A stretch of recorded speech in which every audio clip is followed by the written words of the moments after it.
বাংলাদেশ সচিবালয় এলাকাকে নীরব জোন হিসেবে ঘোষণা করে ৩ ফেব্রুয়ারি থেকে কঠোর আইনানুগ ব্যবস্থা ও সমন্বিত অভিযান শুরু হয়েছে। ডিএমপি, ট্রাফিক, বিআরটিএ, দক্ষিণ সিটি কর্পোরেশন ও পরিবেশ অধিদপ্তরের যৌথ উদ্যোগে এই এলাকায় হর্ন বাজানো নিষিদ্ধ করা হয়েছে। রোববার ডিএমপি কমিশনার শেখ মোহাম্মদ সাজ্জাদ আলী স্বাক্ষরিত এক গণবিজ্ঞপ্তিতে এই নির্দেশনা প্রদান করা হয়। বিআরটিএ, ঢাকা দক্ষিণ সিটি কর্পোরেশন, পরিবেশ অধিদপ্তর ও ডিএমপির ম্যাজিস্ট্রেটগণের সমন্বয়ে অনুষ্ঠেয় সমন্বিত অভিযান বিশেষ মোবাইল কোর্ট পরিচালনা, অর্থদণ্ড বা কারাদণ্ড ও জনসচেতনতামূলক সমাবেশে পরিবেশ, বন ও জলবায়ু পরিবর্তন মন্ত্রণালয়ের উপদেষ্টা সৈয়দা রিজওয়ানা হাসান উপস্থিত ছিলেন। তিনি বলেন, কি কারণে যে হর্ন দিচ্ছে এটা আসলে বদ অভ্যাসে পরিণত হয়েছে। তো আমরা নতুন যে আইন বিধিমালাটা হয়েছে সেই বিধিমালায় বাংলাদেশ পুলিশকে ক্ষমতা দেওয়া হয়েছে, যেহেতু সার্জনরাই বেশি সময় রাস্তায় থাকেন, তারা সরাসরি ফাইন করতে পারবেন। আমরা এটা বিমানবন্দর দিয়ে শুরু করেছি, আজকে আবার সচিবালয়ে শুরু করলাম, আজকে এটা চলবে। আমাদেরকে কাজটা আমরা শুরু করে দিয়ে যাচ্ছি।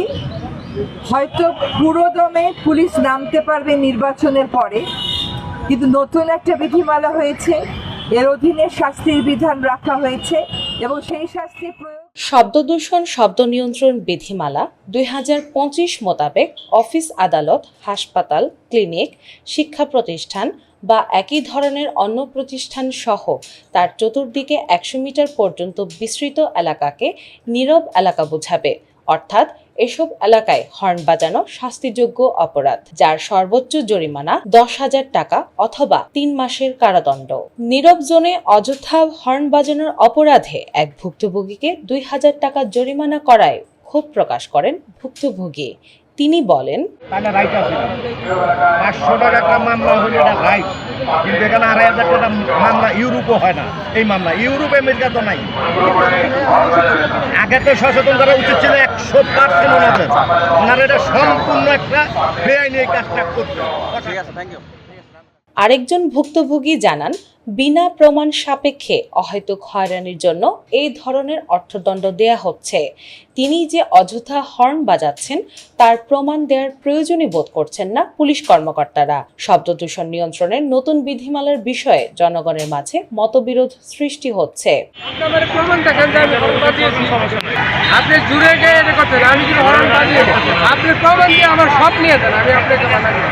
আমি তো অপরাধ করলে আমার অপরাধ করে আমরা নিজেই প্রমাণ, আমাদের সামনে আপনি হর্ন বাজান সব সময় নিজেই প্রমাণ, আমাদের কথা তো কোনো মূল্য নেই।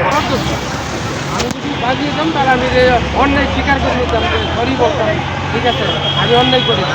এখানে হর্ন বাজানোর নিষেধ বলতে, আর আমি একটা নতুন ড্রাইভার না, যে আইন কারণ আমি মানবো না বা কিনবো না বা জানবো না।